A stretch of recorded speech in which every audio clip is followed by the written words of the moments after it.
نبی تشریف لے جا رہے ہیں، آپ کو آواز آئی یا رسول اللہ. آپ نے یوں دیکھا کوئی نظر نہیں آیا. پھر آواز آئی یا رسول اللہ. دیکھا تو ایک ہرنی گلے میں رسی چارپائی سے بندھی ہوئی وہ آپ کو پکار رہی تھی. آپ قریب آئے. کیا ہے؟ کہ آپ کا صحابی مجھے پکڑ کے لایا ہے، میں اللہ کی تقدیر پہ راضی ہوں، مطلب ذبح کی جاؤں گی، لیکن میرے چھوٹے چھوٹے بچے ہیں وہ بھوکے ہیں، اگر آپ مجھے چھوڑ دیں میں ان کو دودھ پلا کے واپس آ جاؤں گی. تو آپ نے فرمایا اگر تو واپس نہ آئی تو پھر؟ کہ اگر میں واپس نہ آئی تو اللہ مجھے جہنم میں ڈال دے جیسے انسانوں کو ڈالے گا.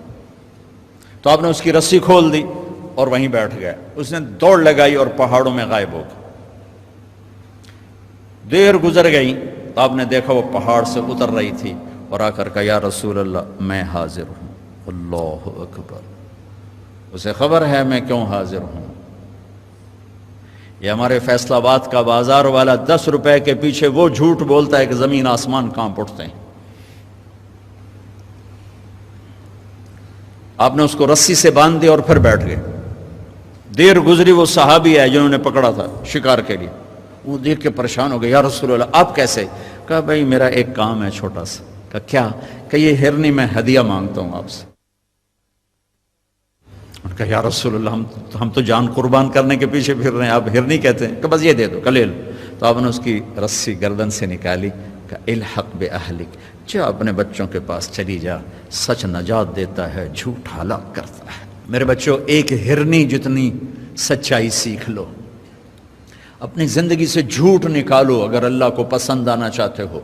نہ تہجد پڑھو، نہ اشراق پڑھو، نہ اوابین پڑھو. فرض نماز کا تو معافی کوئی نہیں، اس کی تو معافی کوئی نہیں، سچ بولو. فرض روزے کی معافی کوئی نہیں، مت رکھو تم نفلی روزے، مت کرو تم نفلی حج. فرض حج ہے کرو، فرض زکوٰۃ ہے ادا کرو، فرض نماز ہے نہیں چھوڑ سکتے. سچ نہ چھوڑو، سچائی نہ چھوڑو. جو قوم جھوٹ اور بددیانت کا شکار ہوتی ہے انہیں دنیا کی کوئی طاقت عزت نہیں دے سکتی، چاہے وہ تہجد گزار ہوں اور چاہے وہ دہریے ہوں. اور جو قوم سچ اور امانت پہ کھڑی ہو جاتی ہے انہیں کوئی شے ذلیل نہیں کر سکتی، چاہے وہ ایمان والے ہوں اور چاہے وہ 360 پتھروں کے پجاری ہوں. اپنی زندگی سے جھوٹ نکال دو اللہ کے واسطے. لمبی چوڑی بندگی ہے، میں نے فرض کے لیے تو میرے پاس کوئی چوائس کوئی نہیں کہ چلو اے کر لو تو اے نہ کرو. فرض تو فرض ہے، اس سے تو میں نکل نہیں سکتا، نہ آپ نکل سکتے ہیں. لیکن میرے عزیزو سچے بن جاؤ، سچے بن جاؤ، دیانتدار بن جاؤ، دیانتدار بن جاؤ. جو وقت یونیورسٹی کا ہے اس میں اگر آپ اپنے کام پہ جا رہے ہیں تو یہ آپ بددیانتی ہے. یہ خیانت صرف یہ نہیں کہ تم نے پیسے میں خیانت کی، ٹائم کی خیانت ہے. یونیورسٹی کے ٹائم میں پروفیسر صاحب اخبار پڑھ رہا ہے، یہ خیانت ہے اس وقت کے ساتھ جس کی گورنمنٹ اس کو تنخواہ دے رہی. یونیورسٹی کے ٹائم میں وہ حاضریاں لگا کے اور اپنے کام کو جا رہا ہے، یہ خیانت ہے اس ٹائم کے ساتھ جس کی وہ تنخواہ لے رہا ہے. اس کو سرکاری گاڑی ملی ہے، اس کے بچوں کو اسکول چھوڑنے جا رہی ہے، یہ خیانت ہے. بددیانتی اللہ کی نظروں سے گراتی ہے جیسے پتھر اوپر سے نیچے آ کر گرتا ہے، اور دیانت آدمی کو لے جاتی ہے 7 آسمان عرشوں تک پہنچا دیتی ہے. دیانتداری جو ٹائم یونیورسٹی کا مقرر ہے اس سے اگر آپ گھنٹہ لیٹ آ رہے ہو آپ نے 1 گھنٹے کی خیانت کی ہے. خیانت صرف پیسے جوڑ مارنے کو نہیں کہتے.